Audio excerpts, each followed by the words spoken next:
अनेक लोकहिताचे निर्णय घेतले, त्याची सूची तुम्हाला पाठवतो मी.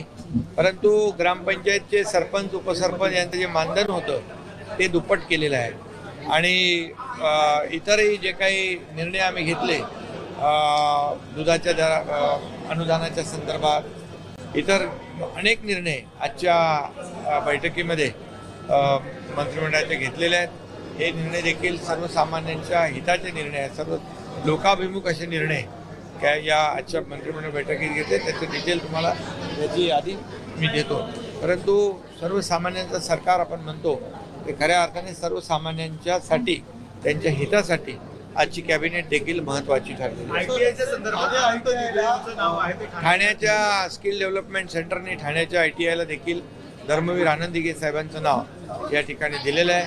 धर्मवीर आनंद दिघे साहेबांचं जे कार्य आहे ते फार मोलाचं आहे आणि त्यासाठी त्यांचं नाव देण्याचा निर्णय घेतला आहे. त्याचबरोबर आपल्या पुणे एअरपोर्टला संत तुकाराम महाराजांचं नाव दिलेलं आहे. असे अनेक प्रकल्प, अनेक आज ज्या प्रकल्पांना चालना देण्याचं काम केलेलं आहे आणि अनेक निर्णय सर्वसामान्यांच्या हितासाठी आम्ही घेतले.